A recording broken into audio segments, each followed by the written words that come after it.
संदीप देशपांडेंचा भाजपमध्ये प्रवेश सुद्धा झाला, अशाही काही बातम्या मी बघितल्या.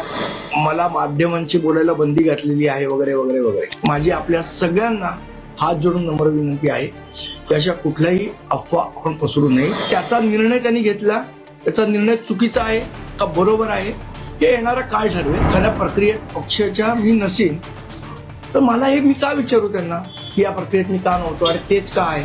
असं हा पक्षाचा निर्णय आहे आणि तो आपण मान्य करायला पाहिजे.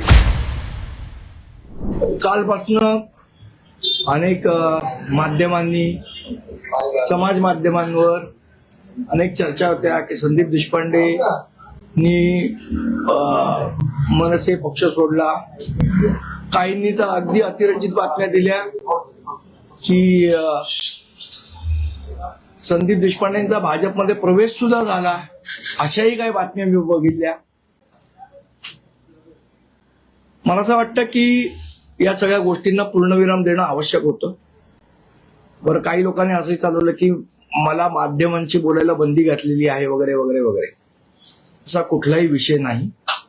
मी महाराष्ट्र नवनिर्माण सेनेतच आहे. माझ्या पक्षाचं मी प्रामाणिकपणे काम करतोय आणि येणाऱ्या निवडणुकीमध्ये महाराष्ट्र नवनिर्माण सेनेच्या जास्तीत जास्त जागा कशा निवडून येतील, मुंबई शहराध्यक्ष म्हणून माझी जबाबदारी आहे. त्याप्रमाणे मी पूर्णपणे काम करतोय. त्यामुळे माझी आपल्या सगळ्यांना हात जोडून नम्र विनंती आहे की अशा कुठल्याही अफवा आपण पसरू नये. ही माझी आपल्याला हात जोडून विनंती आहे. तुमचे मित्र संतोष धुरी यांनी मनसेमध्ये गट कारस्थानी आहेत, थेट तुमच्या नेत्यांचं नाव घेतलंय. मला असं वाटतं संतोष धुरी काय बोलतोय त्या प्रत्येक गोष्टीवर मी रिॲक्ट करण्याची गरज नाही. त्याचा एक दृष्टिकोन असू शकतो, प्रत्येक माणसाचा एक दृष्टिकोन असतो. इथे एवढे सगळेजण आहेत, प्रत्येकाचा एकच कॉमन दृष्टिकोन असेल असं नाही. त्याचा एक दृष्टिकोन आहे, माझा एक दृष्टिकोन आहे. तो त्याच्या दृष्टिकोनातून बोलतो, मी माझ्या दृष्टिकोनातून बोलतो. जसं आपण म्हणतो, आपण लहानपणी गोष्ट वाचलेली, हत्ती जो शेपटीला हात लावतो त्याला वाटतं हत्ती शेपटीसारखा आहे, जो खांबाला हात लावतो त्याला वाटतं हत्ती खांबासारखा आहे. पण तसं काही नसतं. हा प्रत्येकाच्या दृष्टिकोनाचा भाग असतो. त्याचा दृष्टिकोन चुकीचा आहे का बरोबर आहे या चर्चेत मला जायचं नाही. ही चर्चा मी करणार नाही. त्याचा निर्णय त्यांनी घेतला, त्याचा निर्णय चुकीचा आहे का बरोबर आहे हे येणारा काळ ठरवेल. आज मला त्या चर्चेत जायचं नाही आणि त्यांनी त्याचा निर्णय घेतला, मी माझा निर्णय घेतला. 6 मध्ये 2 किल्ले सरेंडर केलेत असा थेट आरोप आहे. मी पुन्हा सांगितलं तुम्हाला, त्याच्या प्रत्येक स्टेटमेंटला मी उत्तर देणार नाही. याचं कारण असं, तो त्याच्या दृष्टिकोनातनं बोलला, माझा दृष्टिकोन तसा नाही. गेल्या दिवसांपासून चर्चा आहे की मनसेमधल्या निर्णय प्रक्रियेमध्ये तुम्हाला डावललं जाते, युतीमध्ये उमेदवार निश्चितीमध्ये तुम्हाला विचारात घेतलं गेलं नाही म्हणून तुम्ही नाराज आहात. तुम्ही मनसेत नाराज आहात. मुळात असं आहे की बघा, ज्या वेळेला मला 2012ला सन्मान्य राजसाहेबांनी तिकीट दिलं त्यावेळेला अनेक इच्छुक होते. यशवंत केल्लेदार होते, त्यावेळेचे हे प्रकाश पाटणकर अक्का आहेत ते होते. या सगळ्यांना डावलून मला तिकीट दिलं साहेब. त्यावेळेला मी त्यांना हे विचारलं नाही की या सगळ्यांना का डावलं आणि मलाच का तिकीट दिलं.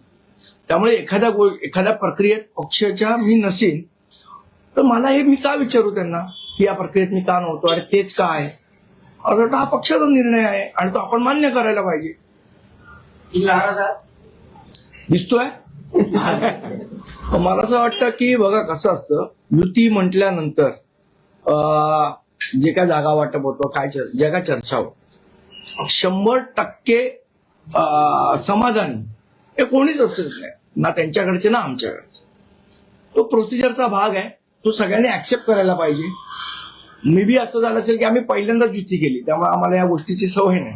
त्यामुळे कदाचित कार्यकर्त्यांचं मन थोडं विचलित होत असावं. पण आम्ही नक्की त्यांच्याशी चर्चा चालू आहे आमची आणि आम्ही चर्चा करतोय. एवढे पक्ष प्रवेश होत आहेत म्हणजे भगदाड मनसेलाच पडत आहे, तर एकंदरीत या विचाराचा किंवा या गोष्टींचा कुठलाही विचार मंतर होत नाही. आम्ही त्यांच्याशी चर्चा करतोय ना, सांगितलं ना, आमची सातत्याने जे आम्हाला कळतंय की हे नाराज आहेत त्यांच्याशी आमची चर्चा चालू आहे, त्यांना समजवणं चालू आहे. काही लोक समजतायत, काही लोक नाही समजतायत. त्याला काय करणार. निर्णय प्रक्रियेत डावलण्याचा त्यांचा पण आरोप आहे. कोणाचा? इतर वीरेंद्र तांडेल असेल किंवा इतरांचा. हे बघा, आता मी तुम्हाला सांगितलं की नेतृत्वाने विचार करायला हवा. असं आहे की जी चर्चा व्हायची ती होऊन गेलेली आहे. आता त्याच्याबद्दल चर्चा करण्यात काय आता आमच्या पुढचं उद्दिष्ट हे आहे की ज्या जागा आम्हाला मिळालेल्या आहेत 52 जागा, त्यातल्या जास्तीत जास्त जागा कशा निवडून आणायच्या ह्याचा प्रयत्न करणं माझं काम आहे शहर अध्यक्ष म्हणून. आणि माझ्या मते सर्व महाराष्ट्र सैनिकांनी या सगळ्या चर्चा बाजूला सारून आपला उमेदवार कसा निवडून येईल याच्यासाठी काम करायला पाहिजे. जो युतीचा उमेदवार आहे, जिथे जिथे आमचे महाराष्ट्र सैनिक काम करतायत त्यांनी तो युतीचा उमेदवार कशा पद्धतीने निवडून आणता येईल याचा विचार करावा. या वायफळ चर्चेत कोणीही पडू नये.